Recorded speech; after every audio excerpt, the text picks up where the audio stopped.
Hi everyone, कैसे आप सब लोग। I hope all are fine. बच्चों, ये जो टॉपिक है ये मैं करवा चुकी है, आपको पता ही है। और इसका गलती से माइक ऑन नहीं हुआ, ठीक है। पता नहीं कैसे माइक स्विच ऑफ हो गया पेनक्रियाज के बाद, ठीक है। माइक अब यहाँ से हम पेनक्रियाज से स्टार्ट कर लेते हैं और उसको मैं एडिट कर दूंगी, जो जिसमें आवाज थी, और इसको मैं एडिट कर देती हूँ, ठीक है। अब देखो पेनक्रियाज, बट वो कहते हैं ना, जो चीज होती है वो क्या अच्छे के लिए ही होती है, ठीक है। देखो पेनक्रियाज क्या होता है बच्चों। पेनक्रियास लीफ लाइक स्ट्रक्चर होती है। लीफ लाइक स्ट्रक्चर होती है, स्टमक के पीछे होता है। लीफ लाइक स्ट्रक्चर होती है, स्टमक के पीछे होता है। जैसे देखो मैंने ऐसे बनाया था, कल आपने देखा भी होगा, ये स्टमक था, ठीक है। और यहाँ से जो अग्नाशय है हमारा पेनक्रियाज, वो यहाँ पर था। पेनक्रियाज यहाँ पर था, स्टमक के बिल्कुल पीछे था, ठीक है। और यहाँ पे लीवर ने बाइल जूस छोड़ा था, ये मैं करवा चुकी। और यहाँ पे जो पेनक्रियाज है, अब देखते हैं पेनक्रियाज यहाँ पे क्या क्या काम करेगा, ठीक है। देखो बच्चों, pancreas behind the stomach leaf like structure. अब ये मिक्स ग्लैंड होती है। पेनक्रियाज है वो एक मिक्स ग्लैंड है, एक्सोक्राइन और एंडोक्राइन दोनों का काम करती है। यहाँ से देखो बच्चों, ग्लैंड का चैप्टर हमारा अलग से है, ग्लैंड हम अलग से करेंगे। बहुत बड़ा चैप्टर है ग्लैंड का, मैं यहाँ पे ग्लैंड को करवाऊंगी तो यही समझ में नहीं आएगा, डाइजेस्टिव सिस्टम, ठीक है। कार्बोहाइड्रेट्स और उनका मैंने ओवरव्यू दे दिया, लेकिन वो भी एक अलग से चैप्टर है, ठीक है। वो भी हम अलग से करना, कार्बोहाइड्रेट्स क्या होता है, प्रोटीन्स क्या होते हैं, सब अलग से करने। डीएनए आरएनए का चैप्टर अलग से। ये सिर्फ थोड़ा ओवरव्यू देती हूँ मैं, हर चैप्टर में जिसका जितना यूज है सिर्फ उतना बताती हूँ, ठीक है। तो ग्लैंड चैप्टर हमारा अलग से, वहां समझेंगे कि एक्सोक्राइन क्या होता है, एंडोक्राइन क्या होता है, ठीक है। तो देखो, हाँ, जैसे अब लीवर है, लीवर का चैप्टर बिल्कुल अलग है, लेकिन मैंने लीवर इतना करवाया जितना डाइजेशन के अंदर जरूरत है लीवर की। वही पेनक्रियास सिर्फ उतना करवाऊंगी जितना डाइजेशन के अंदर जरूरत है, ठीक है। अब देखो, ये मिक्स ग्लैंड है, एक्सोक्राइन और एंडोक्राइन दोनों का काम करती है। मिक्स ग्लैंड है, एक्सोक्राइन और एंडोक्राइन दोनों का फंक्शन करती है। अंतस्रावी ग्रंथि और बाह्यस्रावी ग्रंथि दोनों का फंक्शन करती है। ग्लैंड चैप्टर में अच्छे से पढ़ेंगे, ठीक है। अब एस्टेट के अंदर पीआरटी में था ये क्वेश्चन, पीआरटी में, इन्वायरमेंट में, ठीक है। एस्टेट में पीआरटी में था, पर आपको पता है क्वेश्चन है ना, रिपीट होते हैं, क्वेश्चन तो रिपीट होते हैं, साइंस के क्वेश्चन कहीं से भी आ सकता है। पेनक्रियाज है, पेनक्रियाज क्या, ओनली एंडो, ओनली एक्सो, या फिर बोथ, एंडोक्राइन है, एक्सोक्राइन है, या दोनों है। तो हमें पता है जो पेनक्रियाज है वो मिक्स ग्लैंड है, वो एक्सोक्राइन और एंडोक्राइन दोनों है, दोनों का फंक्शन करता है, ठीक है। तो ये एस्टेट के अंदर आया था पीआरटी में। जो ये एक जूस की फॉर्मेशन करता है, यहाँ पे ये एक जूस का निर्माण करता है जिसको बोलते हैं पेनक्रिएटिक जूस, जिसको बोलते हैं पेनक्रिएटिक जूस, ठीक है। ये ऐसे करके स्टमक है, ये स्टमक है, ठीक है। और स्टमक से ये बिहाइंड द स्टमक यहाँ पे प्रेजेंट होता है, और क्या छोड़ता है, पेनक्रिएटिक जूस। कहाँ पर छोड़ता है, स्मॉल इंटेस्टाइन के अंदर, ठीक है। वहां पर क्या होता है, कंप्लीट पाचन होता है। जो हमारा कंप्लीट पाचन होता है 95% मोस्टली वो कहाँ होता है, स्मॉल इंटेस्टाइन के अंदर, ठीक है। वो हम करेंगे अभी। जो पीएच है, इसकी पीएच है, जो इस जूस की जो पीएच है वो कितनी होती है, 7.5 से 8.2। मतलब क्या है, अगर पीएच 7 से ज्यादा है, अगर पीएच, मैं बता चुकी, पीएच 7 है तो न्यूट्रल, ठीक है। पीएच 7 से ज्यादा है इसका मतलब वो क्या है, बेसिक है। पीएच 7 से कम है इसका मतलब वो क्या है, एसिडिक। तो ये पीएच है वो 7 से ज्यादा है, इसका मतलब ये क्या है बच्चों, बेसिक है, बेसिक इन नेचर, ठीक है। अब देखो जो एंजाइम है, इसमें जो एंजाइम है वो इंपॉर्टेंट है कि एंजाइम कौन से एंजाइम इसके पास, तो किस किस का ये पाचन करते हैं, ठीक है। जो एंजाइम है पेनक्रिएटिक अमाइलेज, एक पहला एंजाइम है पेनक्रिएटिक अमाइलेज, वो किसका पाचन करता है बच्चों, कार्बोहाइड्रेट का। किसका पाचन करता है, कार्बोहाइड्रेट का। कौन सा एंजाइम है, पेनक्रिएटिक अमाइलेज, ठीक है। सेकंड है पेनक्रिएटिक लाइपेज, वो किसका, फैट का। फैट का पाचन भी यही होता है, कार्बोहाइड्रेट्स का पाचन भी यही होता है। और देखो इसके पास ट्रिप्सिन और कीमोट्रिप्सिन होते हैं, जो क्या करते हैं, प्रोटीन का पाचन करते हैं। ट्रिप्सिन होता है जो क्या करता है बच्चों, प्रोटीन का पाचन करता है। अब यहाँ से एक चीज समझो, जो पेनक्रियाज में कार्बोहाइड्रेट का पाचन हो गया, फैट का भी हो गया और प्रोटीन का भी हो गया। इसलिए इस जूस को क्योंकि देखिए इस जूस ने छोड़ा स्मॉल इंटेस्टाइन के अंदर, और फिर इसने क्या किया, पाचन किया। इस जूस ने क्या किया, पाचन किया। किस किस का पाचन किया, कार्ब का, फैट का, प्रोटीन का। इसलिए इस जूस को क्या बोलते हैं बच्चों, कंप्लीट डाइजेस्टिव जूस। हमारे पेपर में आ सकता है कंप्लीट डाइजेस्टिव जूस कौन सा है, पेनक्रिएटिक जूस, बाइल जूस, या फिर कोई और भी दे सकता है आपको, ठीक है। तो वो कौन सा है, pancreatic juice, complete digestive juice कौन सा है, पेनक्रिएटिक जूस, ठीक है। अब देखो बच्चों, जो मैं ये बताती हूँ ना, ये एसिडिक है, बेसिक है। जैसे मैंने बाइल जूस बताया वो क्या होता है, बेसिक होता है। ये पैनक्रियाटिक जूस क्या होता है, बेसिक होता है। यहाँ से क्वेश्चन आते हैं आपके, ठीक है। मैंने टूथ पे भी बताया था, जो टूथ का जो इनामल होता है वो बेसिक होता है। लेकिन आज मुझे क्वेश्चन दिखाएगा एस्टेट टीजीटी 2022 का क्वेश्चन था, लेटेस्ट बिल्कुल, ठीक है, कि जो कैल्शियम फॉस्फेट है is present in tooth enamel. ये मैं बता चुकी कि टूथ का इनामल है, उसके अंदर क्या प्रेजेंट होता है, कैल्शियम फॉस्फेट प्रेजेंट होता है, कैल्शियम फॉस्फेट प्रेजेंट होता है। अब उसका नेचर पूछा था पेपर में कि वो नेचर में कैसा, एसिडिक है, बेसिक है, या फिर न्यूट्रल है, यही ऑप्शन थे, ठीक है। तो इसके अंदर बच्चों देखो कैल्शियम फॉस्फेट है वो क्या होता है, बेसिक होता है। नेचर के अंदर क्या होता है, बेसिक। ऑप्शन हमारा बी जाएगा, बेसिक।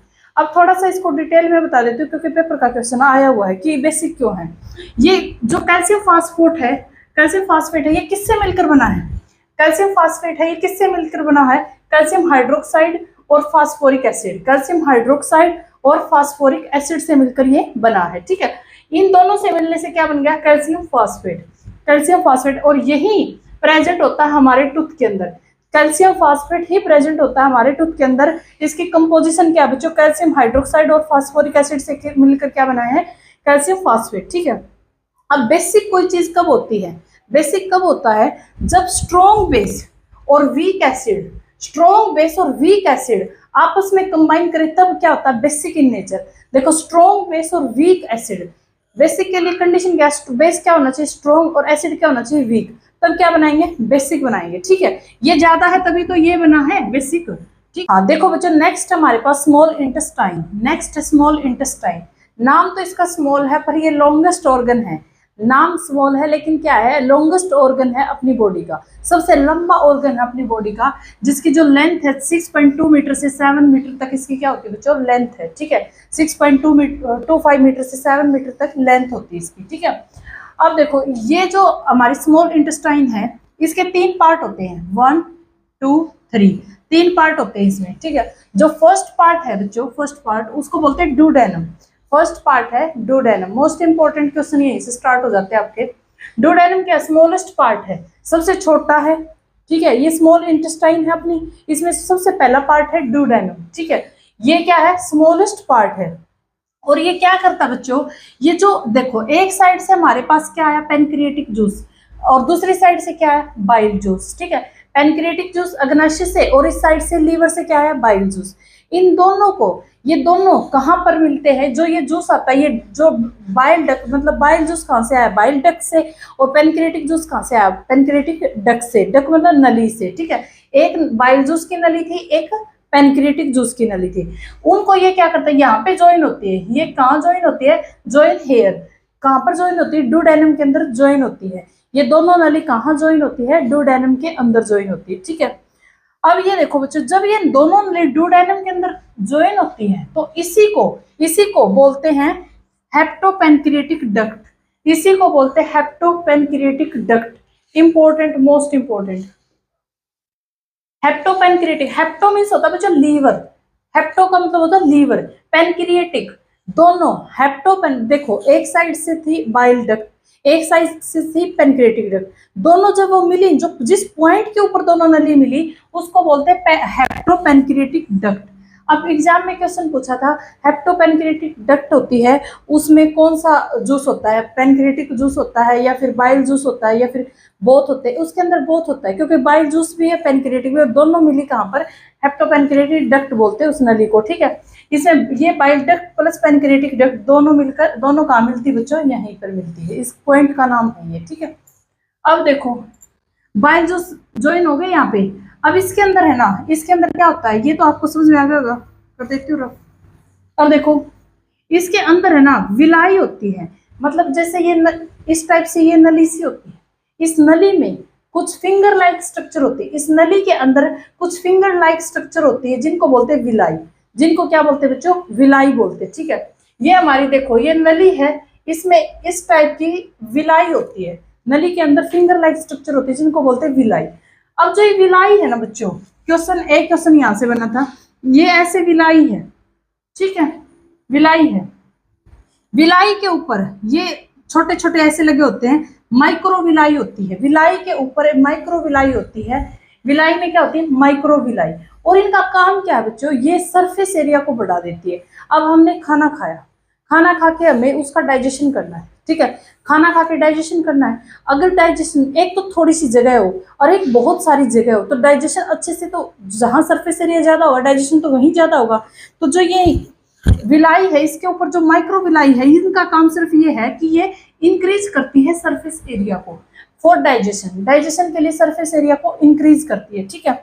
अब यहाँ पे देखो बच्चों, जो ब्लड कैपिलरी है ना, ब्लड कैपिलरी वो भी डेंस होती है, बहुत ज्यादा यहाँ पे ब्लड कैपिलरी होती है। और लेक्टल, इसका मतलब क्या होता है बच्चों, देखो ये है विलाई, विलाई में ये है माइक्रोविलाई, ठीक है, ये है माइक्रोविलाई जो क्या करती है, सिर्फ सरफेस एरिया को बढ़ाती है। सरफेस एरिया को बढ़ाया, यहाँ पर खाना क्या हुआ, ज्यादा हुआ, यहाँ पे खाना डाइजेशन जो खाना है वो ज्यादा हुआ, सरफेस एरिया बढ़ा दिया, खाना ज्यादा। अब उस खाने को ब्लड ही तो सारे शरीर के अंदर लेके जाएगा, तो ब्लड भी तो ज्यादा होना चाहिए, नहीं तो खाना वहीं रह जाएगा। ब्लड कम है तो खाना क्या पहुंच पाएगा। तो ब्लड के लिए यहाँ पे जो ब्लड कैपिलरी है वो भी बहुत ज्यादा होगी, ब्लड कैपिलरी भी यहाँ पे क्या होगी बच्चों, बहुत ज्यादा, जो साथ में इस खाने को लेके चली जाएगी, ठीक है। तो विलाई का काम आपको पता चल गया। तो ये तीनों थे ना, ये तीनों, ये विलाई एक क्वेश्चन था जहाँ पे विलाई के बारे में पूछा था, और ये तीनों ऑप्शन में थे, और एक कोई और ऑप्शन था, ठीक है। तो हमें ये पूछा था कि कौन सी चीज विलाई के अंदर नहीं होती। तो विलाई क्या करती, माइक्रो विलाई होती है, उसके पास इंक्रीज करती सरफेस एरिया को, और उसके अंदर क्या होती है, ब्लड कैपिलरी बहुत ज्यादा होती है। क्यों ज्यादा होती है, क्योंकि वो खाने को लेके जाती है, ठीक है। तो ये आपको समझ में आ गया होगा। अब देखो इसके अंदर बच्चों एक ग्लैंड होती है, डुओडेनम में एक ग्लैंड होती है जिसको बोलते हैं ब्रूनर ग्लैंड, ठीक है। ये क्या करती है, प्रोटेक्ट करती काइम को। अब देखो प्रोटेक्शन करती काइम से, पहले हमें काइम को समझना जरूरी कि ये क्या होता है बच्चों। देखो कंप्लीट डाइजेशन, पहले इस टॉपिक को समझेंगे, उसके बाद यहाँ पे इसको समझेंगे, ठीक है।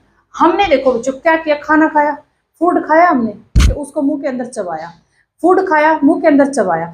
तो अगर हमसे कोई पूछ ले final product of the digestion of our mouth है, हमारे माउथ के अंदर जो फाइनल प्रोडक्ट बना है वो क्या बना है, फाइनल प्रोडक्ट बना है बोलस। फाइनल प्रोडक्ट क्या बना बच्चों, बोलस, ठीक है। अब वो जो बोलस है, जो खाना है, वो फूड पाइप से कहाँ चला गया, पेट के अंदर। पेट के अंदर हमें पता है सेल होता है, बहुत सारी रिएक्शंस होती हैं।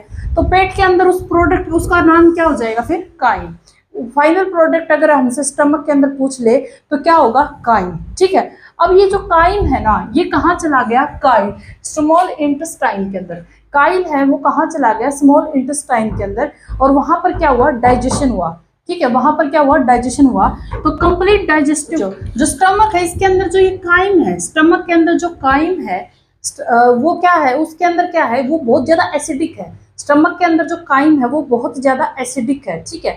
तो वो अगर एसिडिक प्रोडक्ट हमारे अगर स्मॉल इंटेस्टाइन के अंदर पहुंचे तो जला देगा सब चीजों को। तो यहाँ पे क्या होता है, ग्लैंड होती है, तो हमारे जो डुओडेनम है, स्मॉल इंटेस्टाइन के डुओडेनम के अंदर एक ग्लैंड होती है जिसको बोलते हैं ब्रूनर ग्लैंड। इसका काम क्या है बच्चों, ये जो खाना है इसको एल्केलाइन बना देती है, खाने को एल्केलाइन बना देती है, जो इसका जो एसिडिक नेचर उसको खत्म कर देती है। और किससे हमारी प्रोटेक्शन किससे करती है, काइम से। ऑप्शन क्या मिलेंगे, आया हुआ क्वेश्चन है कि ये जो ग्लैंड है ये हमें किससे प्रोटेक्ट करती है, काइम, काइल, बोलस, मतलब इस टाइप से थे। तो ये किससे, क्योंकि देखो यहाँ पे स्टमक के अंदर क्या बना है, काइम बना है, तो किससे प्रोटेक्शन करती है, हमारी काइम से। किससे प्रोटेक्शन करती है बच्चों, ये हमारी जो काइम है, जो खाना आया है उसमें बहुत एसिड था और उसको क्या कर देती है, एल्कलाइन कर देती है, ठीक है। तो हम प्रोटेक्ट करती है काइम से, ठीक है बच्चों। जो सेकंड पार्ट है ये है हमारा जेजुनम, स्मॉल इंटेस्टाइन का जो सेकंड है वो क्या है, जेजुनम। ये क्या करता है बच्चों, पहला फंक्शन तो क्या करता है, ये डुओडेनम को और इलियम को क्या करता है, कनेक्ट करता है। डुओडेनम और इलियम को क्या करता है, कनेक्ट करता है, ठीक है। सेकंड क्या करता है बच्चों, ये किसका अब्जॉर्प्शन करता है, शुगर, अमीनो एसिड और फैटी एसिड कहाँ जाके अब्जॉर्ब होते हैं, जेजुनम के पास। शुगर, फैटी एसिड और क्या अमीनो एसिड कहाँ जाके अब्जॉर्ब होते हैं बच्चों, जेजुनम में, ठीक है। अब जो हमारे पास ये है इलियम, इलियम है, ये इंपॉर्टेंट है। यहाँ पे इलियम है, ये क्या, पहली बात तो ये बहुत लार्जेस्ट एंड लॉन्गेस्ट है, लंबी और बड़ी है। इलियम है, लार्जेस्ट है, लॉन्गेस्ट है इन तीनों के अंदर, ठीक है। जो फूड है, मैक्सिमम फूड कहाँ पर रहता है, इलियम के पास।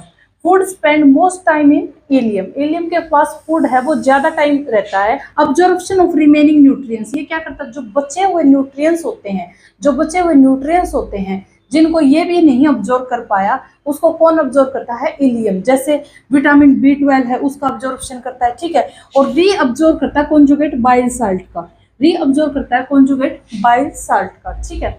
अब देखो बच्चों, एक क्वेश्चन आया था हमारे पास इसमें से कि जो लोंगर स्मॉल इंटेस्टाइन किसकी होती है। क्वेश्चन था लोंगर स्मॉल इंटेस्टाइन किसकी होती है, अभी लेटेस्ट ही 2-3 एग्जाम में पूछ चुका है ये। तो कार्निवोरस की होती है, हर्बीवोरस की होती है, दोनों की होती है, ये पूछा था, ठीक है। तो लोंगेस्ट स्मॉल इंटेस्टाइन बच्चों देखो, जो हर्बीवोरस होते हैं ना वो क्या होते हैं, हर्बीवोरस होते हैं जो मतलब शाकाहारी, जो क्या खाते हैं, ग्रास वगैरह खाते हैं, ठीक है। कार्निवोरस क्या होते हैं, जो मांसाहारी होते हैं, जो मतलब मांस खाते हैं। अब हार्बीवोरस अगर ये ग्रास वगैरह खाएंगे तो ग्रास के अंदर एक सेलुलोज होता है, ग्रास में क्या होता है, सेलुलोज होता है, और सेलुलोज का पाचन बहुत लेट होता है, मतलब सेलुलोज इतना जल्दी पाचन नहीं कर पाता, उसको बहुत टाइम लगता है, ठीक है, पाचन होने में। तो हार्बीवोरस को सेलुलोज का पाचन करना है, बहुत ज्यादा टाइम चाहिए, और फाइनल डाइजेशन कहाँ होता है फूड का, स्मॉल इंटेस्टाइन के अंदर। तो इसकी जो स्मॉल इंटेस्टाइन है वो लोंगर होती है, क्या होती है बच्चों, लोंगर होती है। इंपॉर्टेंट है, 2-3 क्वेश्चन पेपर में मैंने देख चुकी हूँ इस क्वेश्चन को, ठीक है। नेक्स्ट हमारे पास लार्ज इंटेस्टाइन, नेक्स्ट है लार्ज इंटेस्टाइन, ठीक है। ये इसको बोलते हैं बच्चों बॉल ऑफ वाटर, मतलब पानी का कटोरा भी इसको बोलते हैं। क्यों, क्योंकि देखो स्मॉल इंटेस्टाइन है, वहां पर 95% फूड का क्या हो गया था, डाइजेशन हो गया था, 95% फूड वहां पे डाइजेस्ट हो गया, ठीक है। लेकिन जो कुछ चीज ऐसी होती है जो वहां पे डाइजेस्ट नहीं हो पाती, तो उसको कौन डाइजेस्ट करता है, लार्ज इंटेस्टाइन डाइजेस्ट करती है, ठीक है। तो 95% वहां हो गया। अब जो 5% ऑब्जॉर्प्शन है फूड का वो कहाँ होगा, लार्ज इंटेस्टाइन के अंदर, ठीक है। इसका जो कितनी लंबी होती है बच्चों, ये 1.5 से 1.8 मीटर लंबी होती है, ठीक है। अब ये किसका ऑब्जॉर्प्शन करती है, ऑब्जॉर्प्शन किसका करती है, वाटर का करती है, विटामिन का करती है, वाटर का करती है, विटामिन का करती है, इलेक्ट्रोलाइट्स का करती है, Na पॉजिटिव K पॉजिटिव इनका, और ड्रग्स का करती है, ठीक है। जैसे हम मेडिसिन वगैरह लेते हैं, जैसे हम मेडिसिन वगैरह लेते हैं, मेडिसिन या फिर कॉफी पीते हैं, कॉफी के अंदर जो कैफीन होता है उसका डाइजेशन कहाँ होता है, लार्ज इंटेस्टाइन के अंदर। ड्रग्स का, मेडिसिन का, इनका डाइजेशन कहाँ होता है बच्चों, लार्ज इंटेस्टाइन के अंदर, ठीक है। अब देखो जो इसका डायामीटर होता है वो स्मॉल इंटेस्टाइन है उसके डायामीटर से ज्यादा होता है, ये मतलब ज्यादा डायामीटर होता है किससे, स्मॉल इंटेस्टाइन के डायामीटर से, ठीक है। अब इसमें एक बार सीटेट में क्वेश्चन पूछा गया था, इससे सीटेट में साइंस आती है ना 30 नंबर की, वहां पे क्या क्वेश्चन पूछा गया था, रेशियो पूछा गया था, स्मॉल इंटेस्टाइन और लार्ज इंटेस्टाइन का बीच का रेशियो पूछा गया था। तो हमें पता है वो जो स्मॉल इंटेस्टाइन है कितनी लंबी होती है, 7.5 मीटर, और ये कितनी लंबी होती है, 1.5 मीटर। तो इनका रेशियो कितना था, 5:1, ठीक है, 5:1 रेशियो था, 5:1 इनका क्या था बच्चों, रेशियो था। ये सीटेट का क्वेश्चन आया हुआ क्वेश्चन है, ठीक है। अब देखो बच्चों, जो लार्ज इंटेस्टाइन होती है ना, इसके अंदर क्या क्या होता है, ये देखो, ये असेंडिंग है, यहाँ से ये असेंडिंग और ये क्या है, डिसेंडिंग, ठीक है। यहाँ पे क्या है, अपेंडिक्स है, यहाँ पे क्या है, सीकम है, ये कोलन है, और ये रेक्टम है, ये इसके पार्ट है। अब इन ये क्या क्या करते हैं, ये पार्ट है, ये किस किस का डाइजेशन करते हैं, ये किस किस का अब्जॉर्प्शन करते हैं, ये देखना। जो असेंडिंग कोलन है, इसका नाम है कोलन। अब ये जो असेंडिंग है ऊपर वाली, वो क्या करती है, वाटर को ऑब्जॉर्व करती है और न्यूट्रिएंट्स को ऑब्जॉर्व करती है, वाटर को और न्यूट्रिएंट्स को क्या करती है बच्चों, ऑब्जॉर्व करती है, ठीक है।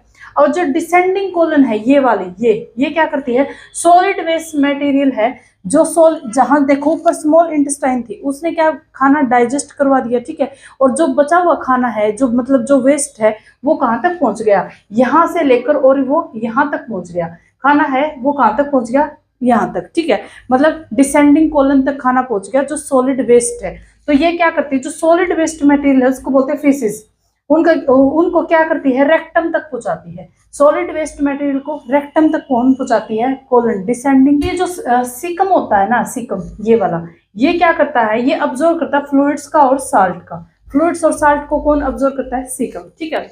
अब देखो एक टर्म है हमारे पास, एक टर्म है इंजेशन। इंजेशन क्या होता है बच्चों, जो रिमूवल होता है अनडाइजेस्टेड फूड का एलिमेंट्री कैनल से, मतलब एलिमेंट्री कैनल वो थी जिसमें हमने खाना खाया, फूड पाइप जो कंप्लीट जो हमने पढ़ी है, ठीक है, जहां जहां पे फूड डाइजेस्ट हुआ सब कुछ पढ़ लिया हमने, स्मॉल इंटेस्टाइन, लार्ज। इससे जो अनडाइजेस्टेड खाना, जो खाना हमने खाया, जिस चीज की हमें जरूरत थी वो तो हमारे शरीर ने ले लिया, और जिस चीज की जरूरत नहीं थी वो हम निकालते हैं बाहर, ठीक है, तो उसको क्या बोलते हैं, अनडाइजेस्टेड फूड, अनडाइजेस्टेड फूड को हम बाहर निकालते हैं, उसको क्या बोलते हैं, इंजेशन, ठीक है। अब देखो जो रेक्टम है ना हमारा, इंजेशन तो समझ में आ गया, जो अनडाइजेस्टेड फूड को हम बाहर निकालते हैं।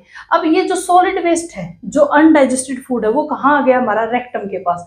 जो रेक्टम है वो क्या है, store house of the waste. हमसे क्वेश्चन पूछेगा store house of the waste कौन है, रेक्टम है, कोलन है, सीकम है, क्या है, तो रेक्टम क्या है, store house of waste, store house है वेस्ट मटेरियल का, ठीक है।